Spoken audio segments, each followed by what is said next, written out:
Big monsters. Small monsters.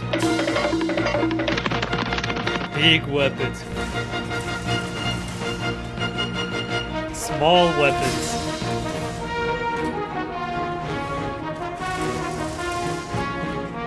Monster Hunter is a game about hunting monsters. Once you're done hunting them, you can harvest their materials to make stronger gear and fight stronger monsters.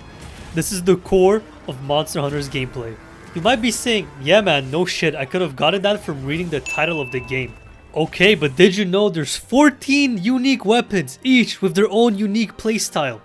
Okay, I think you can see what I'm getting at. A lot of these Monster Hunter reviews are basically just reading the entire webpage. Here, I'm gonna give you a review from a real ass motherfucker, okay? I spent real money on this game. I'm not one of these Capcom shills who got paid and can only say, oh, I love this game is so great, okay? I'm gonna tell you its flaws and I'm gonna tell you its strengths. Why should you listen to me? I don't know, I'm just some guy. But at least I'll be completely honest. I'm not a newcomer to Monster Hunter.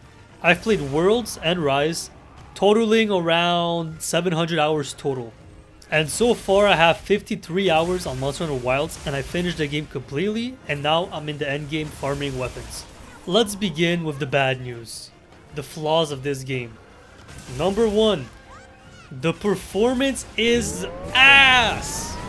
Oh my god, and the game does not have the visual fidelity to match the performance cost at all. Some textures in the game look like it's a PS2 demo, bro. It's ridiculous. Anybody online saying, it runs fine for me. Yeah, no shit, bro, you have a $3,000 PC. Like me. You should need the most recent GPU, 1 billion gigafarts GDP crypto miner, okay, to play a fucking Monster Hunter game. This shit used to run on the 3DS, bro. This shit runs on the Switch. Download the benchmark tool, and if you can't run the game above 60 FPS, don't even consider buying it until they patch it, bro. It's not worth it. Flaw number 2. The co-op fucking sucks, bro. We've had this issue ever since Worlds, and they haven't fixed it. These Capcom execs have their fucking head so far up their own ass, they will not listen to a player base on this. Trying to play co-op with your friend through the story is the same as trying to fucking sandpaper your skin, bro. It's unbearable, okay? For those who don't know, if you want to play co-op with your friend to complete the main story, every mission has a cinematic, and until both of you have watched that cinematic, you cannot play together. So every single quest goes as follows. You both start the quest, and then you both have to watch the cinematic or skip it. One of you has to leave his mission to join the other. God forbid there's a cinematic after beating the boss, so you just wasted your time, you have to reload the mission. Now repeat this 40 times, and you have torture. What the definition of insanity is. Insanity is doing the exact same fucking thing over and over again, expecting shit to change. That is crazy. Issue number 3. Some of the skills don't fucking work. So if you don't know, in this game, the armor you make and the weapons you make have skills attached to them. And some of them don't fucking work for some reason. Some examples for those interested. Critical Element just doesn't work half the time. Flare 2 is better than Flare 5. Interesting how that works. Half the skills on Switch Axe don't work. You might think I fucking hate this game, which is not true. I'm saying this because I want the game to be better. None of these issues are unfixable. They're pretty easily fixed if they want to do it. Now, let's talk about the strengths of this game. Well, obviously, the combat is amazing. It's very easy to pick up and very hard to master. And if you do master a weapon and you want more of a challenge, you can always switch to another weapon because there's 14 and they all have a very distinct playstyle. Another strength of this game is its monster design. I can guarantee you that unless you've played these games before, you have never encountered some of these monsters. You have a freaky frog, a ballerina spider, some giant dragons, another giant dragon with chains. You have a big ass bear and a fire chicken. I mean, there is so much variety here, it's staggering.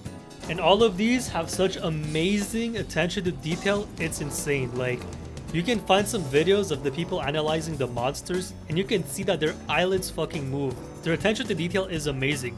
They make sure that the monsters make sense within the context of the environment. Like, minor spoiler, Ray Dow electric wyvern or dragon, I don't know. And it makes sense within the context of the game because he only appears in thunderstorms where he's the strongest.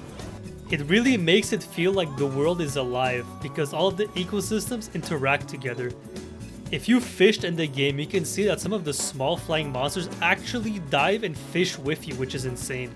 I don't know any other game that has the same level of attention to detail. I mean, the world is just jam-packed with detail.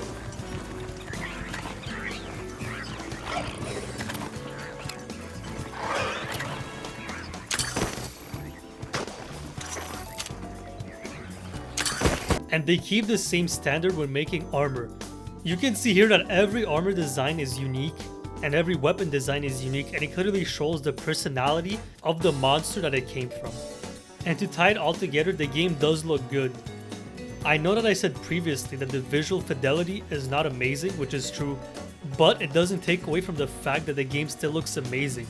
In the same way that Elden Ring might not have the best texture quality and the visual fidelity, but the game still looks amazing because of art direction. The same is applied here. The game at times looks absolutely stunning, and sometimes when you're fighting monsters, it looks straight out of a cutscene because of how cinematic it looks.